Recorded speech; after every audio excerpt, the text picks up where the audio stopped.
The people that designed these wedges went to MIT, Harvard. They're engineers. They put bounce on this club to help you. They put bounce on that club for you to when you come down with this club, you come down on the ground, the bounce hits, lifts the ball up all by itself. You don't have to do anything.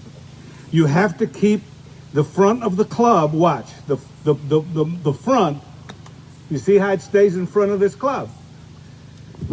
I used to take a rubber band, put it on my forearm, and put it on the grip. Great way to practice. And I would practice. When I come through, you wouldn't see this from there. From your vision, you won't see it. See, I'll hit that shot and watch. You never saw it, did you? It stayed behind the forearm. Okay, now you've got control of this. See, you have control of this now. Watch this. Now, watch the butt of the club. You can't see it, right? It's behind the arm. Now watch when I hit this shot. See, you can't see it. Okay, this is what you have to practice. You're going to hit some fat ones. You're going to blade some. You're going to do it. But once you get this, I guarantee you, you'll be able to chip with anything you want. Body movement is not really important in this particular shot. You don't want a lot of body movement simply because, again, like I said, this is a deceleration shot. If the body gets involved in a deceleration shot, it moves the club. It moves the shaft. It moves the top of the club. So you want to make sure that it stays in front. A little soft one. Okay? Notice how I rode this around. Did you see that? Watch. I didn't stand there and go this way. I actually took the club here, held on to it, and came on around. Sevi Ballesteros used to hit, and this is a 56, it's not even a 60. And Sevi Ballesteros says, he says, man, he says, you want to hit a soft shot? He says, ride the pony. I said, what the hell you mean ride the pony? He said, take your feet 45-degree angle. Take the knees, he says, and put them towards the toes. He says, then go down. He says, watch, squat down, hands lower. You ever notice the guys hitting bunker shots when it's a short bunker shot, how they take their hands and they go here? Yeah, that's where they hit the little bitty one and they hit it higher. But he gets here. Sebi would get here. Watch this. And watch. You see, and he wouldn't move his body. See, he wouldn't move his body. See there? Again, watch. See that? Watch. This is the softy. This is the softy. That's all this is. This is what we call a soft shot with a 60. See? It's not going anywhere. It's not going anywhere when it lands. He did the same thing when he wanted to hit a pitch and run. I said, well, how do you hit a pitch and run there? Oh, he says, no problem. He says, just straighten up with the right hand, with the right leg. I said, what? I said, he gets here. Then he'd cover it. Watch this. He'd go. You see that? He'd go do it with his knee. He'd cover it. Now, what did he do when he covered it? He de-lofted the club. But guess what? The top of the blade, the top of the grip stayed in front. If you look at Patrick Reed, best out there. Patrick Reed right now is the best. In my day, it was Hubert Green, and he absolutely did none of this. And he didn't do any of this.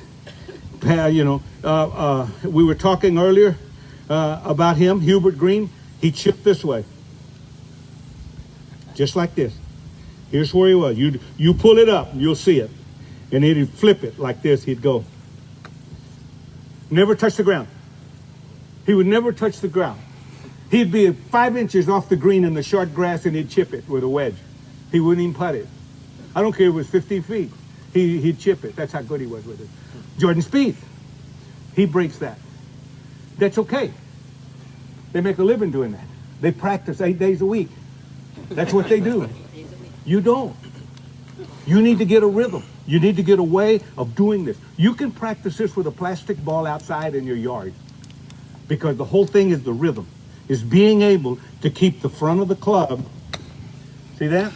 Watch the ride around though. That's what you got to watch. You got to watch the ride. You understand? Yeah?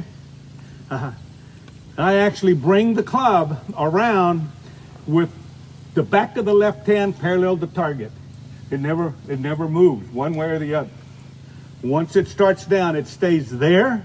It goes there, there, here. That's what it does.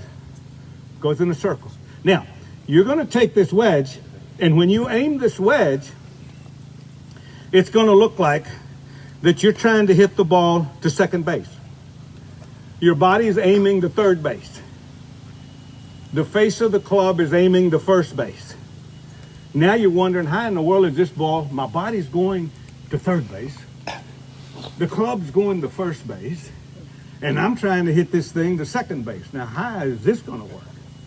And it works simply because of the rotation. It's when you rotate the body, when it's open, and you rotate the body, it closes, it squares the club back up.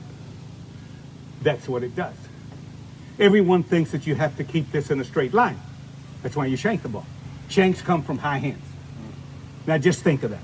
If you shank the ball, anyone here shank the ball a little bit? Oh, okay, I'm going to give you a tip. I'm going to give you a tip. Shanking comes from moving the hosel towards the ball. Some people say, oh, it's going over the top. No, it's not. Got nothing to do with it. It's actually with high hand. And what I mean by high hands is you get your hands up here to chip. And then when you go to hit the ball, your hands lower.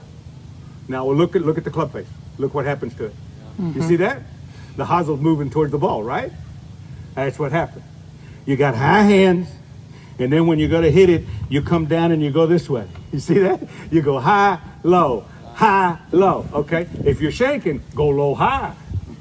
That didn't take a hell of a lot of this did. You think about it. What if I go low, high? You're not gonna shank it.